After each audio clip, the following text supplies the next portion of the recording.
Hi readers, it's Lori. Welcome back to my channel, Books, Ink, and Paper. I'm happy you're here, and I'm really excited about this little series that I'm doing. There's a part 1 and a part 2, and because it's going to be long, and I'm really looking at the books that were popular in 1961. And the reason I'm looking at that is, to be totally honest with you, I am about to celebrate my 59th birthday. Yeah. So I wanted to take a look back at the books that were popular in 1961 and consider which one of those books, or which ones of those books, were the books that I had read. Then remember which of those authors were included in my family's bookshelves. Some of them I remember clearly, and I knew kind of what those books were about. Some of them were kind of a surprise to me. Now, when I did a search for the most popular books of 1961, 200 came up on the Goodreads list. I'm not going to go over all 200 of them. But it's interesting to me how some of these books intersected with me later in life too. So I'll talk about that a little bit, and which books really influenced me as a child. So let's get started. So part 1 is really dedicated to the books that were popular and the ones that I enjoyed. Not certainly the year I was born, but later on in the 60s, in that decade. I'm not certain what year I read some of these, but I am certain that I did. And some of them I own now. One I've talked about before, The Phantom Tollbooth by Norton Juster. This was published in 1961, so that's exciting to me, and it was very popular.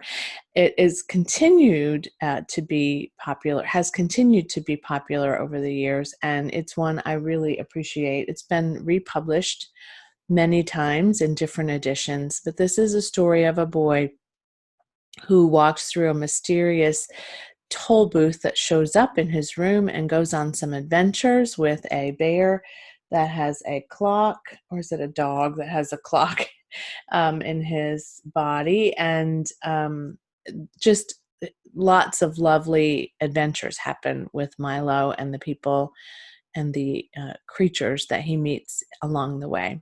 I loved this book.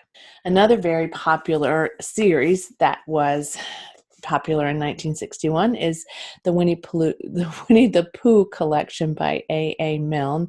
This is the complete collection of stories and poems, and that is indeed the version that was very popular.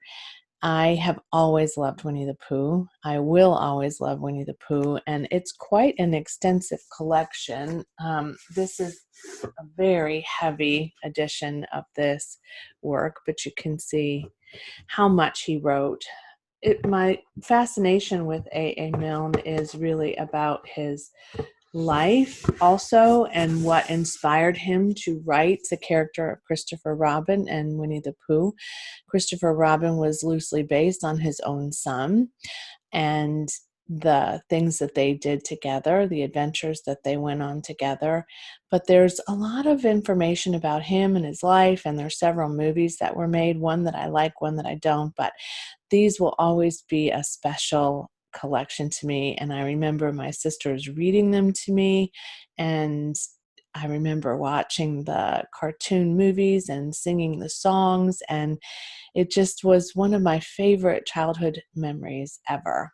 Another book that I have, we'll go through the ones that I have first, that was very popular in the 60s, is Mastering the Art of French Cooking by Julia Child. She was very famous in the 60s, and this cookbook was probably on most American housewives' shelves.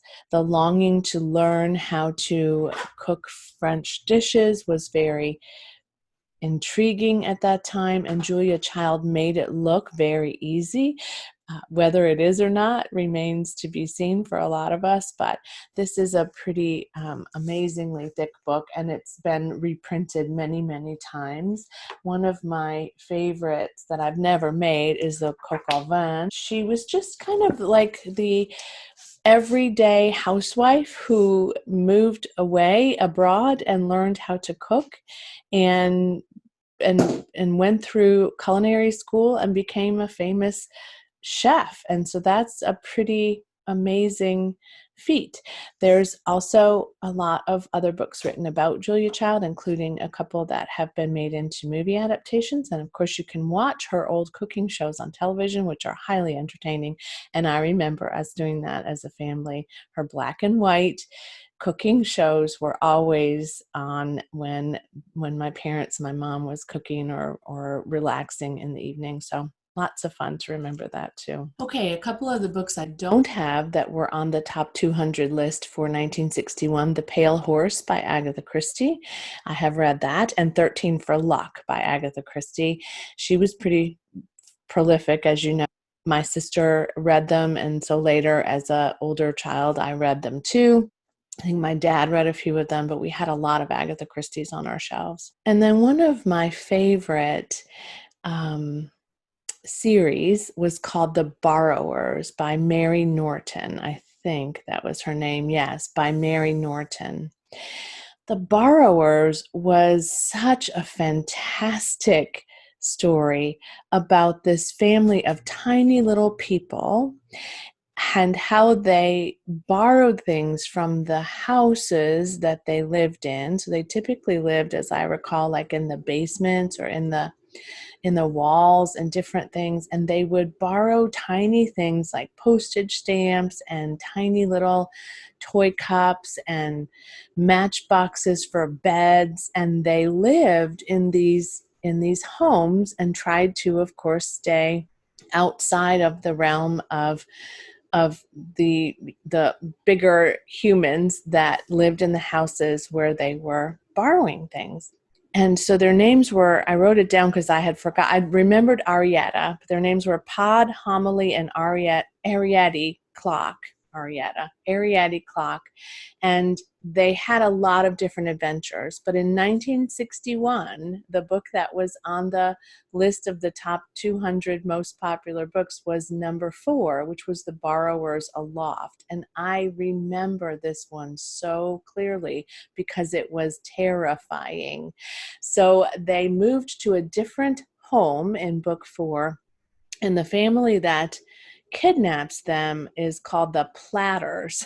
So they end up befriending a girl, and they end up in this other home, and the Platter family just finds them and decides that they're going to keep them forever in a glass case. So they're trapped in this glass case. And the Borrowers Aloft is the story of how they attempt to escape from being kidnapped and trapped in this space where they don't want to live. If you've never read The Borrowers, I highly recommend them. I have no idea if they're still in print.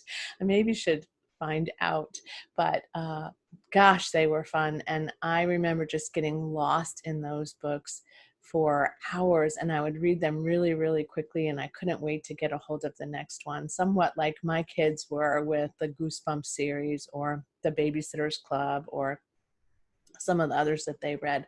The Borrowers were that for me, and I will always think of them fondly. So those are the books on the list that I read and enjoyed and really remember fondly. Now what's interesting is the other books that were on the top list of 200 that ended up intersecting in my life as an adult, unbeknownst to me, how this would play out for me. So I didn't have a clear vision for a long time of what I wanted to study in college. I thought I wanted to be a midwife, so I pursued that. I thought I wanted to be a writer, so I did some work at a community college in writing classes. I continued to really kind of try to find my footing for a really long time, and it wasn't until I was, much more of an adult that I recognized that I wanted to dedicate myself to finishing a degree in something that was really going to be a degree that I could use no matter where I went, because we traveled a lot. My ex-husband was in the military, and that I really would be feeling drawn to and passionate about. And so I went into the field of psychology, and I have never looked back on that, although I don't practice in that framework now. I'm as a coach, coaching and therapy are two different things, but very different things. But the things I learned in that degree program were really helpful to me as a human being, and in learning how to be with other human beings, learning how we all our ways of being, our ways of hurting and healing and changing and growing, and lots of good stuff there. And a lot of people still think that those kinds of self-help books are very helpful to them. But what's interesting to me is that some of the books that were published in 1961 and were popular in 1961 were books that I ended up having to look at when I went to college. So one of them is Transactional Analysis and Psychotherapy by Eric Berne, very popular author around transactional analysis, and sort of one of the founding fathers of this body of work. So that was fun to see. Becoming a Person, A Therapist's View of Psychotherapy by Carl Rogers. Carl Rogers was in my study one of my favorite founders of the work of psychology, because he really looked at humanity and unconditional positive regard and just connecting to each other as beings, and not sort of detaching from the person that you're with, and in their pain and in their suffering, or in their joy and their overcoming of whatever it is that's happening to them. Another one is Toward a Psychology of Being by Abraham Maslow. Maslow is, if you don't know, the sort of the guru of what's called the hierarchy of needs, which is something that everybody gets, I think, in Psychology 101, which is usually a required course in college. So the hierarchy of needs starts at our basic human needs for shelter, food, and safety, and then moves up into our self-actualization, where we become a fully formed and fully functioning human, and we're able to see ourselves as a part of the world as a whole, and we're able to see sort of our place in that world and what we want to do to make a difference, those kinds of things. So it's really fascinating, and it's work that I've studied and used in the work that I did years ago with child victims, because a lot of the time child victims and their families were not able to move up the hierarchy in a seamless way because of some of the trauma that they had experienced. And then the last one is Memories, Dreams, and Reflections by Carl Jung, who is maybe one of the most sort of famous, not only in the field of psychology, but in the field of dream interpretation.